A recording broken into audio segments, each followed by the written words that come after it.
From Hollywood, it's time now for Edmund O'Brien as... Johnny Dollar. Mr. Dollar, my name is Ed Best.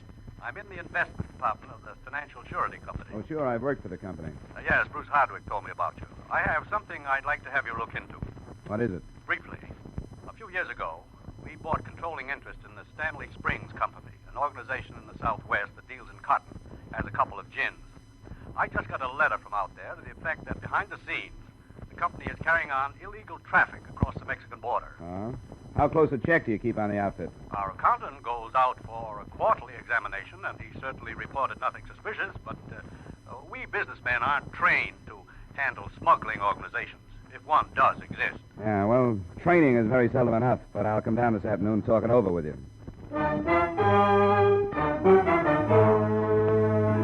Edmund O'Brien in another adventure of the man with the action-packed expense account, America's fabulous freelance insurance investigator. Yours truly, Johnny Dollar. And as his special guest this evening... Yours truly, Olga San Juan.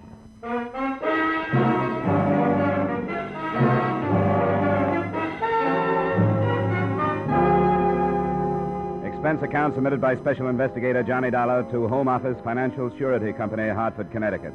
The following is an accounting of expenditures during my investigation of the Stanley Springs matter. Expense account item 1, $1.75 cab fare from my apartment to Hartford's insurance row and the financial surety offices. Mr. Best? Come on in, Mr. Dollar. Happy to meet you. Bruce praised you quite highly. Oh? I know Bruce well enough to suspect he was selling me so he wouldn't have to take the trip himself. I doubt that. But be that as it may, sit down. Thank you. Here's the letter I mentioned to you. Very brief. Unsigned. He's not generous with details, is he? No, nothing but a bald accusation. What did he call it? Illegal shipment? Yeah. What do you make of it? I don't know. Stanley Springs Stationery. Must be an employee. Maybe a crank. Yes, that had occurred to us. You have no reason to think that what he says is true, is that right? Good Lord, no. If we'd had the faintest suspicions, we would have investigated them. Don't you think it'd be a good idea to turn the matter over to the federal people? After discussing it, we decided that it wouldn't be a good idea at this time. There's not enough. Perhaps there's nothing behind the letter. We decided to carry out our own investigation first. And then, if there's basis, we'll turn to the federal agency. That was about it from the Hartford end. My only instruction was to keep secret, if possible, my identity and the investigation. Expense account item 2, $135 transportation, first by air, then by train, then by bus to Stanley Springs.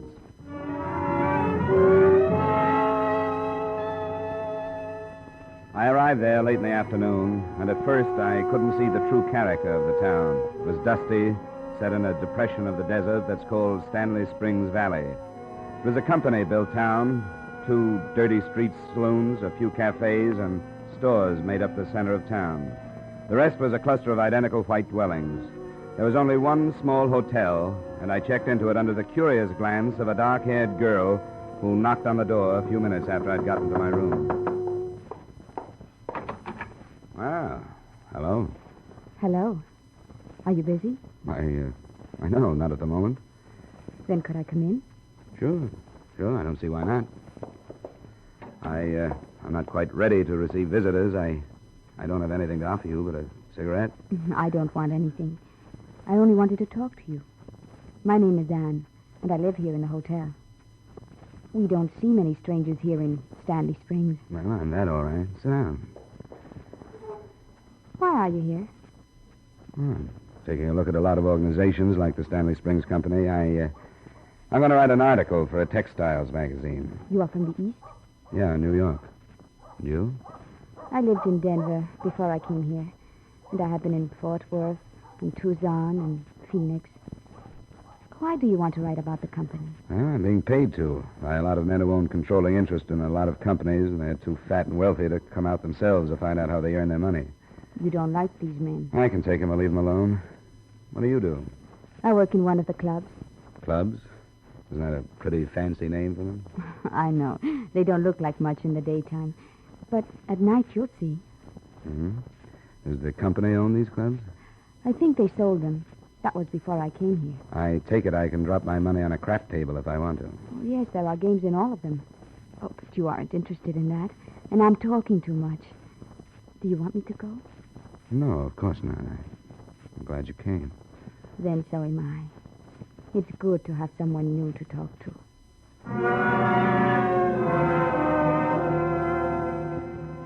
She stayed about an hour, long enough for me to learn, among other things, that her name was Anne Salava and that she sang. It seemed to me then that she, as well as I, was leaving things unsaid. And I wondered if her warm, friendly, and seemingly honest approach wouldn't be a good method of learning why any stranger dropped into Stanley Springs.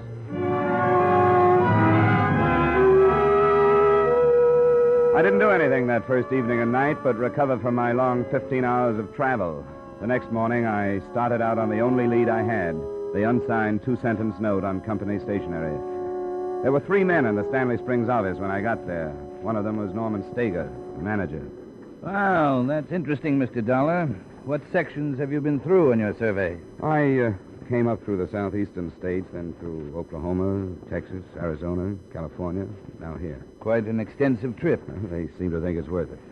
You'll find us about the same as the rest of the ginning concerns, except the ones that handle American upland cotton. They use saw gins. We use roller gins. You'll find nothing new here. I won't bother you, Mr. Stager. I'd like to talk to your personnel, go through your warehouses. Could I meet the men here in the office? Yes, you can meet them, but I'd rather you didn't talk to them until after we close tonight. We've got a lot of work this week. Oh, sure, anything you say. Come on. Phillips. Yes? Meet Mr. Dollar. Came out from the east to look over our plant. How do you do? Mr. Phillips? Phillips is our chief clerk. Mr. Dollar is going to write a magazine article. Oh, I see. I want you to help him with any information he wants, Phillips, but not until after hours. All right. Phillips is through at 5. You can meet him then. Fine, I'll see you, Mr. Phillips. Yes, at 5. This is Childs over here. He's our shipping clerk. Mr. Dollar, Childs. Hello, Mr. Childs. Howdy. You gonna write us up, huh? Well, I'll try not to get in the way. Say, you've got a shipment going out this morning, haven't you, Childs? Yeah. Maybe Mr. Dollar can go out and watch the bales being loaded. That won't slow things down. Oh, sure. I'm going out now. Good. You can get an idea of the size of our shipments. We send one about like this every other week. Like with the girl, there was nothing there in the office that I could put my finger on. Only things to wonder about. Like the quick look Phillips, the clerk, threw at me when I was introduced, and something about the tone Stager used with him. I went through the formalities of watching the loading operation and noting the number of bales, and then returned to Stager's office for my meeting with Phillips. Oh. How are you making out? All right, Mr. Stager. Phillips here? No, he isn't. He was feeling sick this afternoon. Let him go home at about 2:30.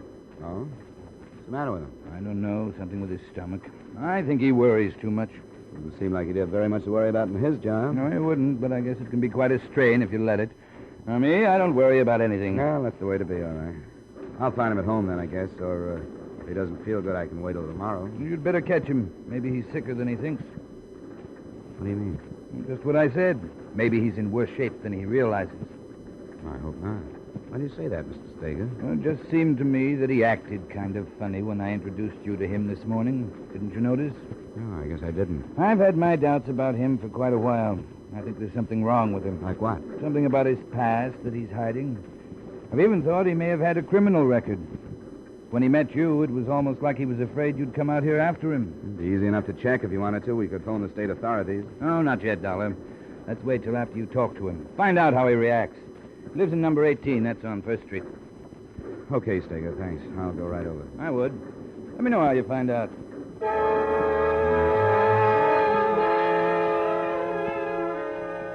I was almost positive then who'd written the note, and that there was something behind it. I banged on the door of number 18 for a reasonable length of time and then forced my way in. Phillips wasn't there, and according to some unwashed dishes, hadn't been there since breakfast. I found only one thing that pointed someplace, a photograph of the girl, Anne Salava.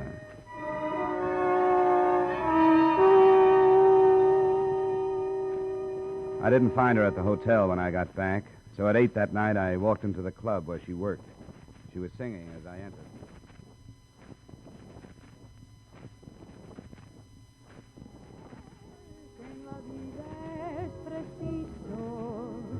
saber esperar y callar,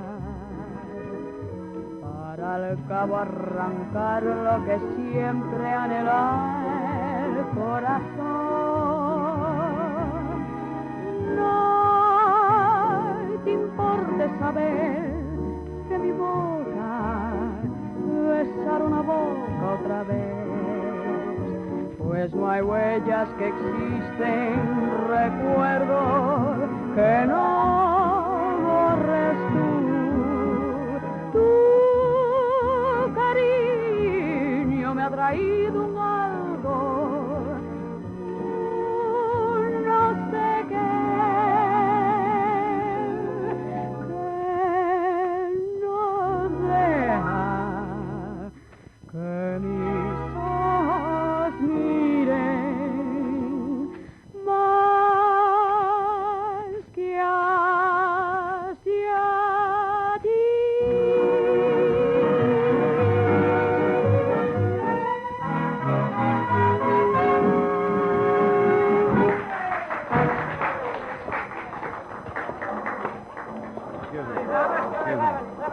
Oh, Anne.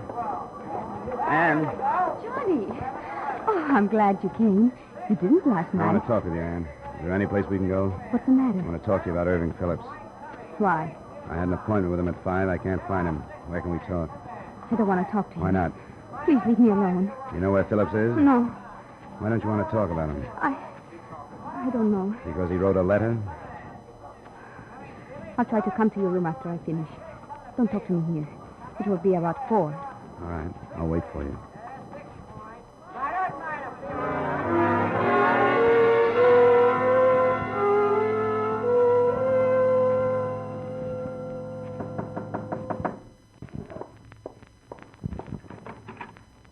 You did come. I wondered if you would. Who are you? I think both of us would have been better off if there hadn't been any deception. You came to my room yesterday because you were expecting somebody to show up from the east. Isn't that right? Who are you really, Johnny? Who did Phillips write the letter to? You were sent here by the owners of the company? Yes, that's right. The letter got there then. We didn't know if it had been mailed. It got there. They were following Irving, and he was sure they saw him give the letter to the man. They asked him about it, and he told them he hadn't. He gave it to somebody else because he couldn't mail it himself? They were following him. And this stuff about traffic across the border is true, huh? Yes. Why did Phillips write the letter? He wanted to leave Stanley Springs, but they wouldn't let him. Because he knew about the smuggling. Yes. He didn't have anything to do with it, and he didn't try to find out about it. But he learned about it, and they knew it. So they couldn't let him leave. Yeah. How much do you know about it, Anne? It's narcotics. A cotton grower right in the border brings it up. Doesn't that put you on about the same spot as Phillips? They won't let me leave. Irving wrote the letter because the only thing we could do was to tell somebody else about it. And now you know. We'll do something about it. What, Johnny? I'm going to get word out. I'm going to call the nearest Treasury Department office. Oh, no, Johnny. This is Stanley Springs. The company owns everything, and Steger has thought of everything. There's only one telephone in town. That's in the company office. Well, then I'll have to use that one, I guess. You go back to your room. I'll get word out some way. It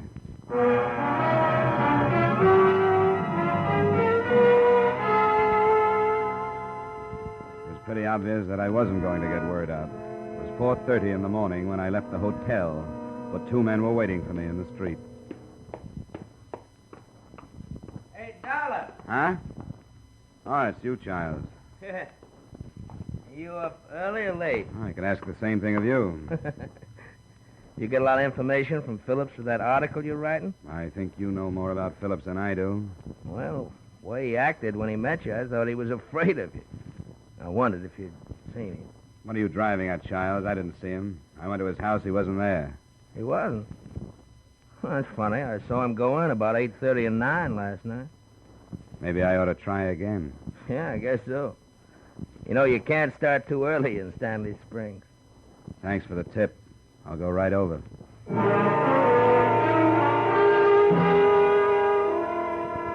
I figured it for a cat-and-mouse game.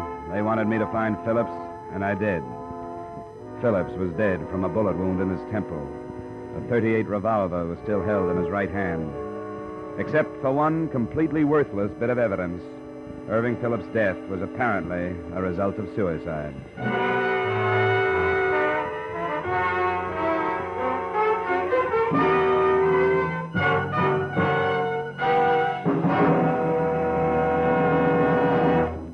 We will return you to the second act of yours truly, Johnny Dollar, in just a moment. There have been some changes made, and it's faster, it's funnier, it's got new life and a brand new punch because Jan Murray's taken over. What show is this? Why, CBS's Saturday night musical quiz, Sing It Again. That hour of melody, mirth, and money that's heard on most of these same CBS stations. Yes, Jan Murray is your new host. Alan Dale, Judy Lynn, the Riddlers, and Ray Block are your music makers. And there are still loads and loads of cash for identifying the Phantom Voice. Be sure to hear the new Sing It Again, starring Jan Murray, tonight on CBS. And now with our star, Edmund O'Brien, we return you to the second act of yours truly, Johnny Dollar.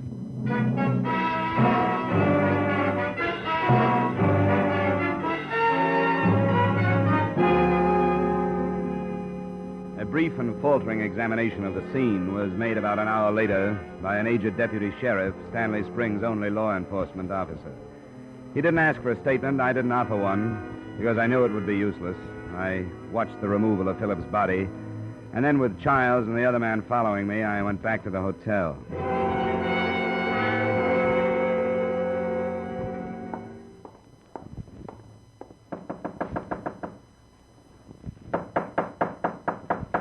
Yes? Who is it? Johnny, I have to see you. I was asleep. I didn't think I could sleep. I don't know what he meant to you, but I don't have time to pull any punches. Phillips is dead. I thought he would be. Because they didn't want him to talk to me. And here's the key to my room. I want you to get out of this one. Stay in mine. Don't answer if anybody knocks. Don't say anything. All right, Johnny. What about you? I'll be all right. I'll get back to you as fast as I can.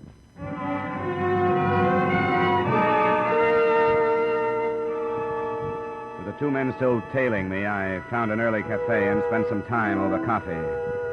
I knew what their mission was, but to check it, I started toward the bus station at a little after 7:30. When I got within a block of it, they started to close in, and they were ready to jump me when I reached the point directly across the street from it. It looked like I was in Stanley Springs to stay. At 8:15, I walked into the company office again. Good morning, Dollar. I was hoping you'd come in. I wanted to talk to you. About what? Why, about Phillips, of course. I told you I wondered about his past. What's behind his suicide anyway, do you know? I know it wasn't suicide, Steger. If that'll help you. Why, of course it was. The gun was found in the man's hand, wasn't it? Yeah, but he still smelled of chloroform when I saw him. Chloroform? It wasn't mentioned to me. Well, I wouldn't worry about it if I were you. I understand the traces disappear in a short time. But let's understand each other. You and I know that he was chloroformed, that when he was unconscious, a gun was put in his hand, that it was pointed at his head, and somebody helped him pull the trigger. You saw this happen? It happened. But the tests will prove that his hand fired the gun. You and probably a couple of your men know he was murdered, and I know it. As far as proof goes, you're safe. For a textile writer, you seem to know quite a bit about these things. I think we understand each other now, Steger. I hope you do. I know you've been sitting on a good thing probably for a long time. The whole town has been a front for you. You control everything. But trying to control me is a different proposition. I guess I didn't realize that. Your men have made it clear that they won't let me leave town. Things will change. You're right, they will. The people who sent me out here suspect you're dealing in contraband. What do you think they'll do? Forget it if they don't hear from me according to plan? You can worry about that, Dollar. I'm not going to. I don't know what you're talking about. You made a lot of empty accusations. The only reason I can think of is that you're a stupid, stumbling bum. Well, if it's that way, I guess you won't mind my using your phone. Get away from it. Child! Put it down. Stop it, child! Move, Clancy! Put it down, Dollar. There, behind it, Clancy. Now, let me have him. Now, come on, get up, Dollar. Get away. Come on, get up. Let go. Yeah, sure, I'll let go. Yeah, that's enough, child. Empty accusations, Steger? The company rule. Nobody uses that phone but employees. Now, get out of here and get yourself cleaned up.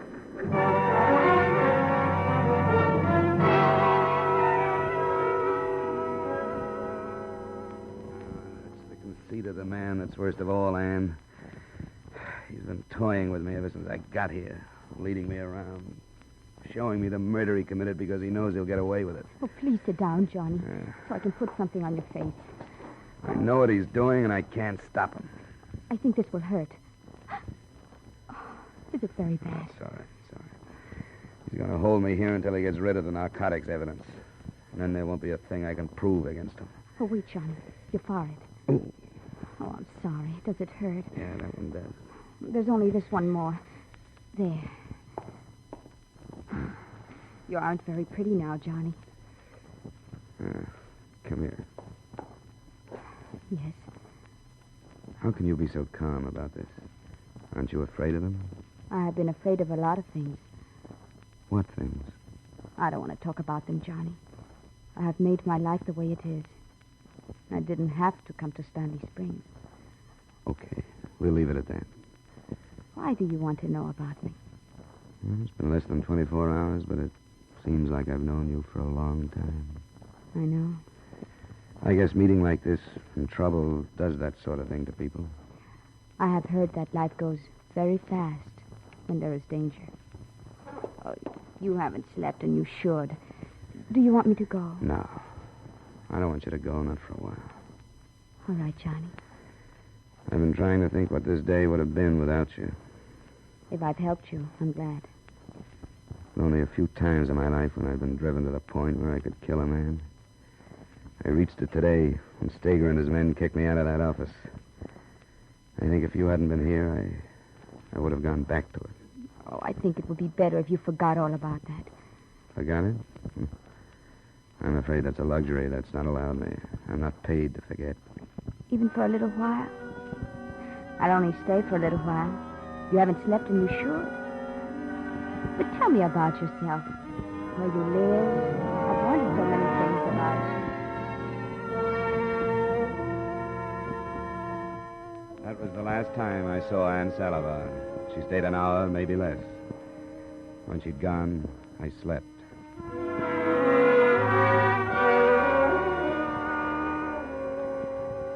There hadn't been any secrets left between Norman Steger and me after our last meeting. I told him what I knew, and he told me how he felt. Because of that, I thought Anne Salivar was no longer in danger as a giver of information. That's why I let her leave. But after I'd rested, I went to her room, and she wasn't there. The desk clerk told me that she left with 2 men, and his description came close enough to fitting Childs and the other man who'd been following me. This time, when I started for the Stanley Springs office, I was carrying an automatic. Well, Mr. Dollar, I thought you'd had enough out of this office. That's just why I came back. Where is she? Who? Look, the time for tossing words around is gone, Childs. Where is she? You know that gun don't make you mayor of this town. If you use it, you'll be cut down before you can move 100 yards. I won't have to use it if you tell me where she is. I don't know what you're talking about. Where's Steger? He's out. Where? I don't know. Where, Childs? I don't know. You took her out of the hotel. The clerk told me that. Where'd you take her? What did you do with her? I don't know what you're talking about. Understand this, Childs. I'll kill you if I have to. Now, where is she? I don't know. Where is Steger? He's out in the warehouse. Which one? Number 3. Take me out there.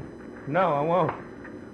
No, wait. Now, take me out there.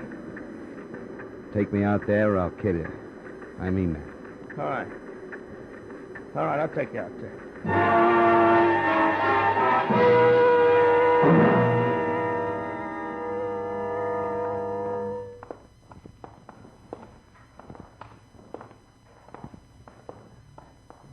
Where, Childs?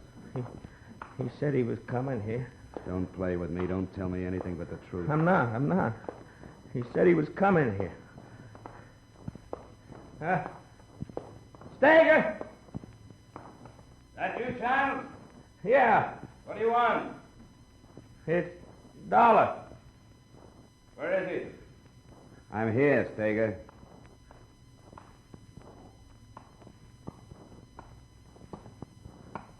Haven't you gotten yourself into enough trouble, Dollar?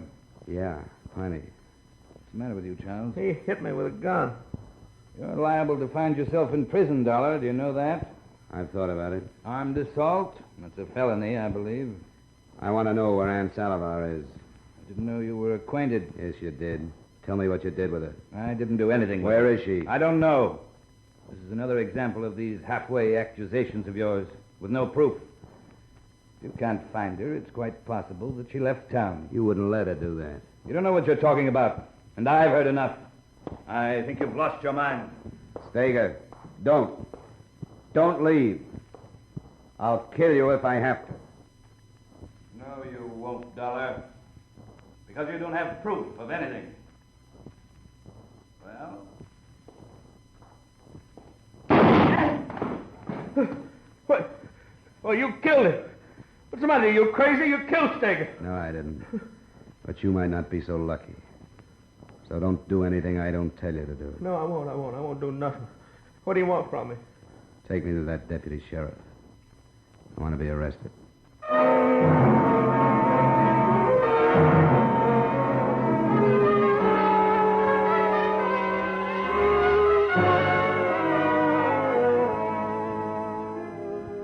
Expense account item 3, $100 retainer for a lawyer in Farmington, the county seat. Ann Salivar was found in the building where she was being held, and she was released. The rest of it is up to the Treasury men who moved into Stanley Springs after I gave them my statement. Remarks? I won't total this account at the moment as I'm mailing it from the county jail, where I'm being held on the charge of assault with intent to kill. The word is that I'll be freed on the grounds that my assault was justifiable, since it was the only way to stop a man of Norman Steger's power. So I hope to see you soon. Yours truly, Johnny Dollar.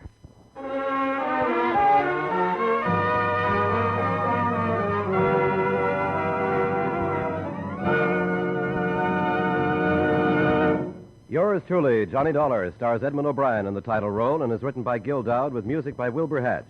Edmund O'Brien's special guest this evening was Olga San Juan. Featured in tonight's cast were Ray Hartman, Bill Conrad, and Herb Butterfield. Yours truly, Johnny Dollar, is produced and directed by Jaime Del Valle. This is Dick Cutting inviting you to join us next week at this time when Edmund O'Brien returns as Yours truly, Johnny Dollar.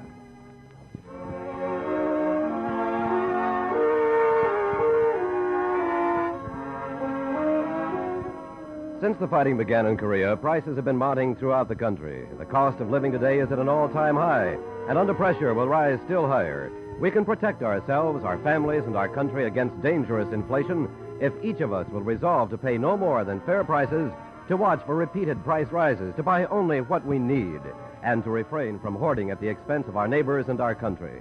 Fight inflation by following those simple rules. Stay tuned now for Von Monroe's Caravan, which follows immediately over most of these same CBS stations.